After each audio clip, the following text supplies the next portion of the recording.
সুখী পরিবার গঠনে নবী সাল্লাল্লাহু আলাইহি ওয়াসাল্লাম কিছু নির্দেশনা দিয়ে গেছেন। সুখময় সংসারকে জান্নাতের সঙ্গে তুলনা করা হয়ে থাকে। অশান্ত কলহ বিবাদে জড়ানো পরিবারের তুলনা শুধু জাহান্নামের সঙ্গেই চলে। পারিবারিক জীবনে সুখ শান্তি ও কল্যাণ পেতে স্বামী স্ত্রী পারস্পরিক আন্তরিকতা ও ভালোবাসার পাশাপাশি প্রিয় নবী সাল্লাল্লাহু আলাইহি সাল্লাম এর নির্দেশিত পথ ও পদ্ধতি অবলম্বনে কোনো বিকল্প নেই। সংসারের সুখের জন্য স্বামী স্ত্রী দুজনের পালনীয় অতি গুরুত্বপূর্ণ কিছু বিষয় নিয়ে এখন আলোচনা করব। স্বামীর দায়িত্ব, দিনদার স্ত্রী গ্রহণ করা। রাসূল সাল্লাল্লাহু আলাইহি সাল্লাম বলেছেন, যে বিবাহ করার ইচ্ছা করে সে যেন দিনকে প্রাধান্য দেয়। অন্য হাদিসে এসেছে 4টি বিষয়ের প্রতি লক্ষ্য রেখে মেয়েদের বিবাহ করা হয়: সম্পদ, বংশমর্যাদা, সৌন্দর্য ও দিনদারি। সুতরাং তুমি দিনদারিকেই প্রাধান্য দেবে, নতুবা তুমি ক্ষতিগ্রস্ত হবে। সহিহ বুখারী। মনের ভালোবাসা মুখে প্রকাশ করা। হযরত খাদিজা রাদিয়াল্লাহু তাআলা সম্পর্কে রাসূল সাল্লাল্লাহু আলাইহি সাল্লাম বলেছেন, আমার মনে তার প্রতি ভালোবাসা ঢেলে দেওয়া হয়েছে। মুসলিম। হযরত আয়েশা রাদিয়াল্লাহু তাআলাকে বলেছেন, সবার চেয়ে আয়েশা আমার কাছে এমন প্রিয় যেমন সবার খাবারের মধ্যে শাড়ি আমার কাছে বেশি প্রিয়। সহিহ বুখারী। শাড়ি হচ্ছে আরবের বিশেষ এক ধরনের খাদ্য। তাই স্ত্রীর প্রতি ভালোবাসার কথা মুখে প্রকাশ করুন।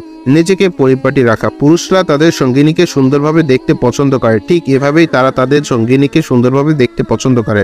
রাসূল সাল্লাল্লাহু আলাইহি সাল্লাম বলেন, আমি আমার স্ত্রীর জন্য এমনই পরিপাটি থাকা পছন্দ করি যেমন আমি তাদের ক্ষেত্রে সাজগোজ করে থাকতে পছন্দ করি। বাইহাকি হাদিস নং 14728। স্ত্রীর প্রতি সবসময় আন্তরিক থাকা। স্ত্রীর সঙ্গে সবসময় আন্তরিক আচরণ করতে হবে। হযরত আয়েশা রাদিয়াল্লাহু তাআলা বলেন, রাসূল সাল্লাল্লাহু আলাইহি সাল্লাম ভালোবেসে কখনো কখনো আমার নাম হুমায়রা বা লাল গোলাপ বলে ডাকতেন। ইবনে মাজাহ। তিনি আরো বলেন, পাত্রের যে অংশে আমি মুখ রেখে পান করতাম তিনিও সেই অংশে মুখ লাগিয়ে পান করতে পছন্দ করতেন। মুসলিম। স্ত্রীর সঙ্গে উত্তম আচরণ করা। স্ত্রীর সঙ্গে উত্তম আচরণ করা পারিবারিক সুখের অন্যতম চাবিকাঠি। তারপর তার পাওনাগুলো পরিপূর্ণভাবে আদায় করতে হবে, তার অধিকার বুঝিয়ে দিতে হবে, তার নিত্যদিনের শারীরিক ও মানসিক চাহিদা পূরণ করতে হবে। রাসূল সাল্লাল্লাহু আলাইহি সাল্লাম বলেন, তোমাদের মধ্যে সেই ভালো যে তার পরিবারের কাছে ভালো, আর আমি আমার পরিবারের কাছে তোমাদের চেয়ে উত্তম। আর তিরমিজি। স্ত্রীর মনোরঞ্জন। পারিবারিক শান্তির জন্য স্ত্রীর মনোরঞ্জন অপরিহার্য। রাসূল সাল্লাল্লাহু আলাইহি সাল্লাম আপন স্ত্রীদের সঙ্গে বিনোদনমূলক আচরণ করেছেন। আয়েশা রাদিয়াল্লাহু তাআলা এক সফরে নবী সাল্লাল্লাহু আলাইহি সাল্লামের সঙ্গে ছিলেন। তিনি বলেছেন, আমি তার সঙ্গে দৌড়ের প্রতিযোগিতা করে তার আগে চলে গেলাম। অতঃপর আমি মোটা হয়ে যাওয়ার পর অন্য আরেক সফরে তার সঙ্গে আবার দৌড়ের প্রতিযোগিতা করলাম। এবার তিনি জিতলেন। তিনি বললেন, এই বিজয় সেই বিজয়ের বদলা। আবু দাউদ।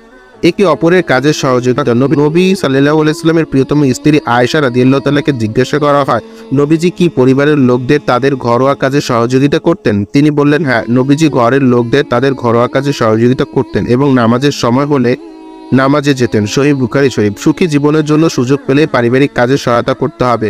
পরিবারের সঙ্গে অধিক সময় কাটানো। হযরত উকবা ইবনে আমির রাদিয়াল্লাহু তাআলা বলেন, আমি রাসূল সাল্লাল্লাহু আলাইহি সাল্লামের কাছে দুজাহানের মুক্তির পথ কি জানতে চেয়েছিলাম। উত্তরে রাসূল সাল্লাল্লাহু আলাইহি সাল্লাম 3টি উপদেশ দিলেন। প্রথমত, কথাবার্তায় আত্মসংযমী হবে।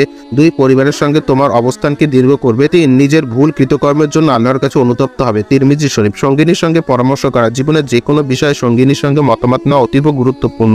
নবীজি শুধু ঘরোয়া বিষয়ই নয়, অনেক ক্ষেত্রে গুরুত্বপূর্ণ বিষয়ে স্ত্রীর মতামত নিতেন। হুদাইবিয়ার সন্ধি নামক ইসলামী ইতিহাসে একটি গুরুত্বপূর্ণ প্রেক্ষাপটে নবীজি তার স্ত্রী উম্মে সালমা রাদিয়াল্লাহু তাআলার কাছে পরামর্শ নিয়েছিলেন। পরবর্তী সময়ে যা অতি কার্যকর বলে বিবেচিত হয়েছিল।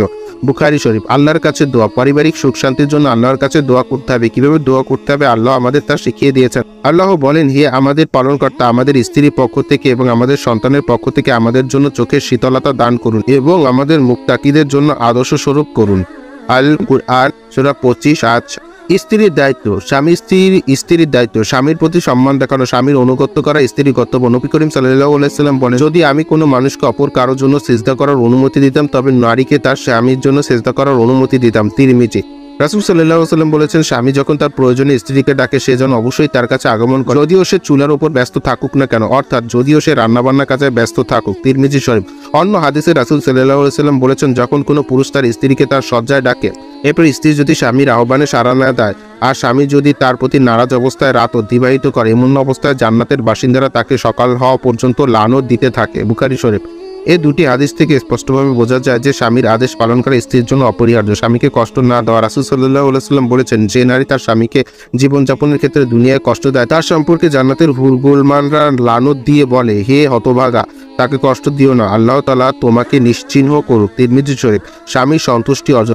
রাসূল সাল্লাল্লাহু আলাইহি সাল্লাম বলেন, যদি কোনো স্ত্রী লোক এমত অবস্থায় মারা যায় তার স্বামী তার উপর সন্তুষ্ট ছিল, তবে সে জান্নাতে প্রবেশ করবে। তিরমিজি। এই হাদিস থেকে বোঝা যায় স্বামীর সন্তুষ্টি আল্লাহর সন্তুষ্টি অর্জন করা হয়। স্বামীর জন্য সাহায্য।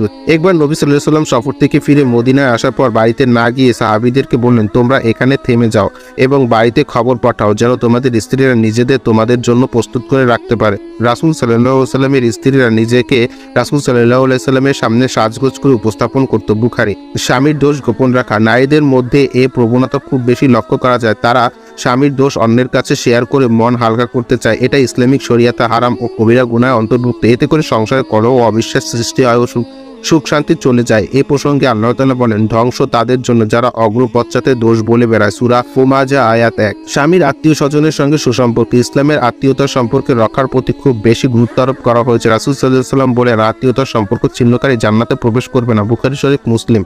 সুখী পরিবারের জীবনের জন্য স্বামী আত্মীয়দের প্রতি স্ত্রী ও স্ত্রী আত্মীয়দের প্রতি স্বামীর সুসম্পর্ক রাখা খুবই জরুরি। বিপদের সময় স্বামীর পাশে দাঁড়ানো। বিপদ আপদ ও পেরেশানির সময় স্বামীকে সান্ত্বনা দেওয়া সুন্নত।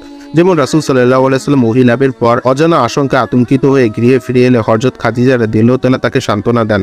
নিশ্চয়ই আপনি আত্মীয়তার সম্পর্ক বজায় রাখেন, অন্যের বোঝা বহন করেন, মেহমানদের আপ্যায়ন করেন, আপনার কিছুই হবে না। বুখারী শরীফ। স্বামীর কৃতজ্ঞতা স্বীকার। রাসূল সাল্লাল্লাহু আলাইহি সাল্লাম মিরাজ থেকে ফিরে এসে বললেন, আমি জাহান্নাম কয়েকবার দেখেছি, কিন্তু আজকের মতো ভয়ানক দৃশ্য আর কোনোদিন দেখিনি।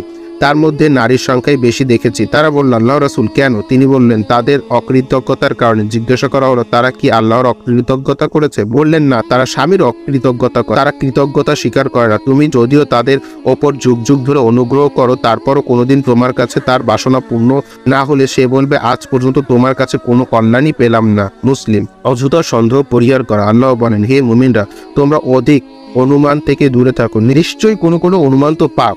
আর তোমরা গোপন বিষয় অনুসন্ধান করো না এবং একে অপরের গীবত করো না। সূরা হুজরাত আয়াত 12। যে পরিবারের সন্দেহ রোগ বাসা বাঁধে সেখানে সুখ আশা করা বৃথা।